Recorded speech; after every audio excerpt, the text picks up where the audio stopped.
Yeah, so you watched the show, you've seen the Gotham chess video, but you realize you don't know how to play against the Queen's Gambit Accepted, mainly being d4, d5, and c4, and white takes your pawn.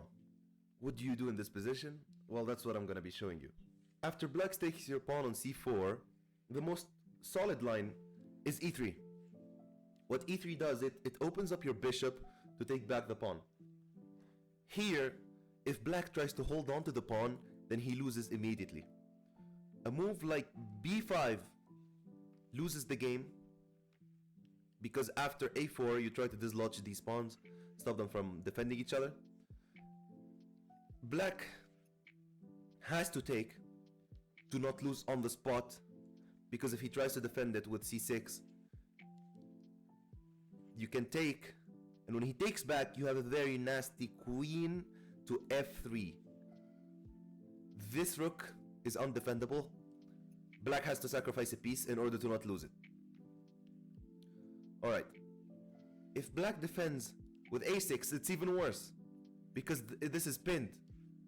Black cannot take you back, because if he takes, then you just win a rook for nothing. Let's say black takes. You're gonna play knight c3. What knight c3 does, it prepares to take this with the opened up rook. It's very powerful. It has the open file after you take this. Also, the bishop can just take the pawn, and you play just regular chess. The best move is e6. You take. He played knight f6, and you can take with rook, and you have a very solid position. Ignore what the eval bar says. This is a very solid position for white. Look at this, you're preparing to castle, you get your queen out, you prepare a queenside attack, and just try to play normal chess. Black can do against e3 is to just ignore the pawn. He lets you take it. And then after you take the pawn, you just do regular development with knight f3. Black would play knight c3, knight c6, my bad. You play knight c3. He plays bishop e7, you castle, he castles. You can push the pawn to free up your bishop, but you can also just play solid moves, like queen b4 stopping the development of this. If he plays here, then you just play here, and you're happy with this trade, you don't mind it. This is still a very solid position for white. We have a strong center, two pawns supporting each other. The knights are both developed to natural squares. You can have various ideas, like a4, a5 in the future, b4, b5 as well. This is a very solid position for white. Even if the eval is negative 0.3, black has a very unpleasant time and doesn't have much to defend his position. The second most common response is for white to play e4. Against e4, I have a very solid line, even though it's not the best line, it's a very solid line. If black develops either of his knights here or here, you always push your pawn to attack that knight. This knight is very misplaced, and if it goes back, you just take the pawn and you have a lead in development, a very strong center. If this knight goes here, that's just bad. Here and here you can take it, so he only has this move, which doesn't lose the game, and you can just take your pawn and then develop regularly. Let's say here, black goes e6, you go here, black let's say goes here, castles, and you have a very solid position. Your bishop is a monster, it stares down the board. You always have various tactical ideas with knight g5. You also can push down your pawns in the future. You play rook e1, you play rook c1 after you develop your bishops. It's a very decent and solid position for white. The other line is if black pushes their knight to c6. Knight c6 is a bit more tricky, because after here, knight goes here, you cannot take the pawn on the spot, so you have to give him your knight. And if he takes, you just take back with queen. And then, no matter what he does, you just ignore it and take the pawn. And look at this, you have a very strong lead in development. Even if black plays his knight here, you can just rotate backwards. He plays outside your castle. He tries to attack your queen, just slide out. Rook here. Let's play solid moves. Castles. Okay.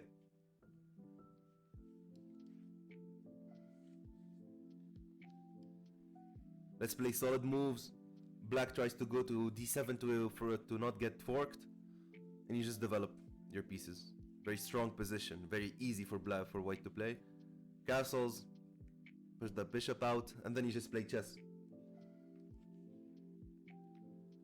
The other different line is if black tries to hold on to the pawn. This is instantly losing because you play knight c4. And if he tries to hold on to it, you just develop all of your knights, both of your knights out. You attack his bishop. And then you win the pawn at the end of the day. And you have a strong attack on the weak f7 square. And if he plays, let's say, a random move, you just have check here, here. Lots of various ideas. Alright. Then we have another common move, which is e5. The scariest one of them all. This is the scariest response to e4, which is instantly e5. Your best move here is knight f3.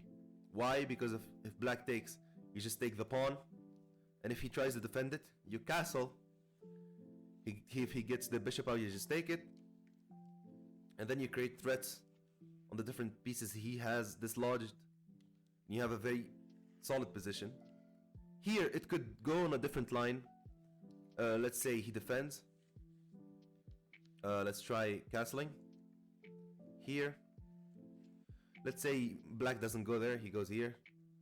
Then you can just stop his development by attacking this bishop, this pawn. If he goes here, then you just take, free pawn. And you have a very solid position after all of these trades end.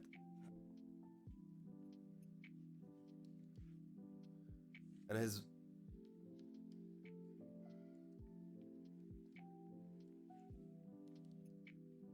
lots of various tactical ideas there for white. So e5 should always be met with knight f3. No matter what your opponent plays, you just play solidly.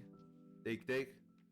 If here, then you just take the pawn. And look at the lead in development. Look at your beautiful piece coordination. And yep. You go on queen here. Castles. Ignore the engine. Some of these moves are just simple moves. And then if he takes, take back. If takes, then you're not losing because of the attack on the h7 square. And then you can just do something like this. And that's basically everything for e4, I believe. Against anything else, you just take the pawn. If he doesn't defend it, you just take, let's say a6, just take it. If he tries to be smart and just go backwards. If he tries to trap your bishop, just develop your knight. Like I said, defend this pawn with a knight. And very simple, very straightforward chess. And you castle, you have a lead in development, you develop your knight. This is very easy, very straightforward for white. Now, I'll show you knight f3.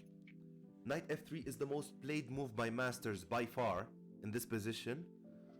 The main reason to play knight f3 instead of e4 is because of e5. e5 has some tricky lines that you play knight f3 afterwards, but you can just stop it on the spot. So if you play knight f3, it stops any e5 ideas because then it's just a pawn blunder. So let's say knight f3, black is gonna play e6, the most common move by far. If you play e4 here, then you come into some sort of weird thing where you cannot win the pawn back, and when you cannot trap your opponent's rook, my bad. And then if he takes, then you actually just win in development. But he doesn't have to take in this position, so you can just play like solid moves. And if you take, then now you're down in development. And that's the issue. This is why I don't like e4 after knight f3. But if e6, then you just play e3, the most solid move.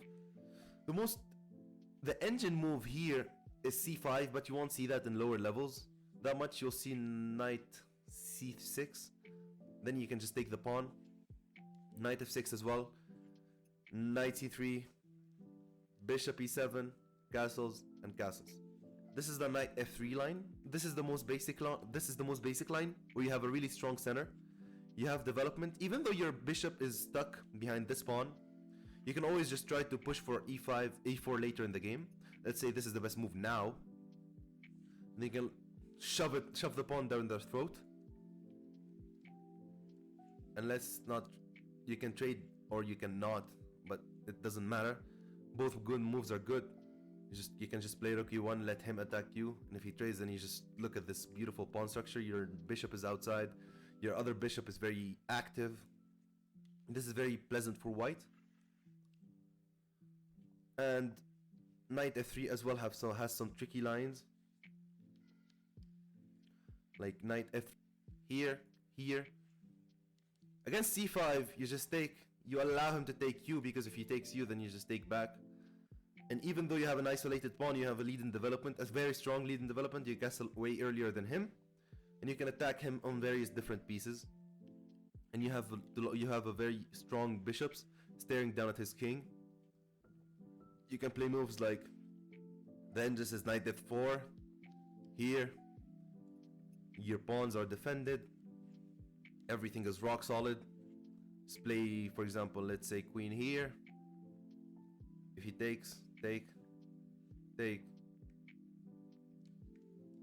You have very solid, you have very easy development. Let's say he plays here. Try not to hang your pawn. Just play something like this. If he tries to win it, it's okay. If he takes, then your pawns aren't isolated anymore. Your D and C pawn are very friendly together. They can win you games. Look at this. Lead in development, lead in everything. Then you play rook e1, rook b1 or c1, and you have such a strong position here. Alright, so black has one last trick up his sleeve, which is after you play e3, he plays queen here. The most natural move, of course, is to play knight c3.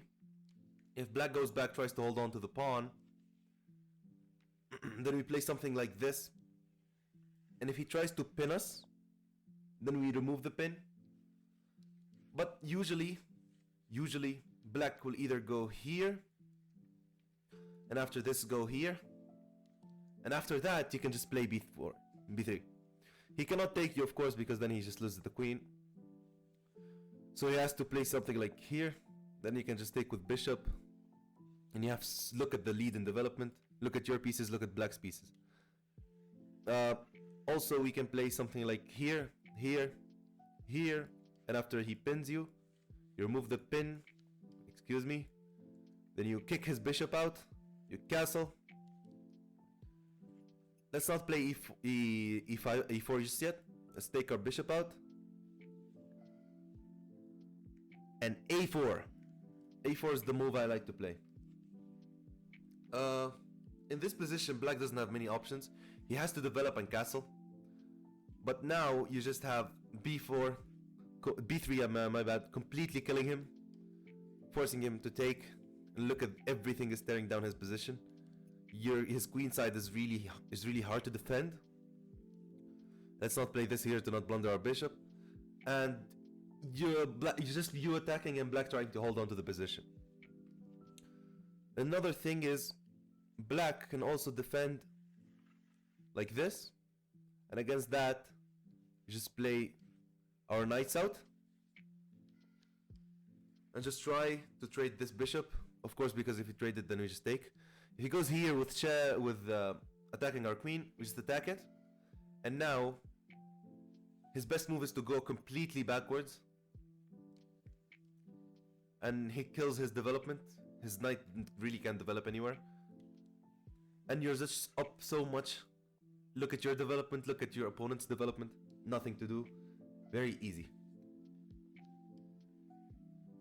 Alright, so now you will never have to watch another video about Queen's Gambit Accepted again. Thank you for watching, follow and subscribe, and I'll see you another time with another opening video.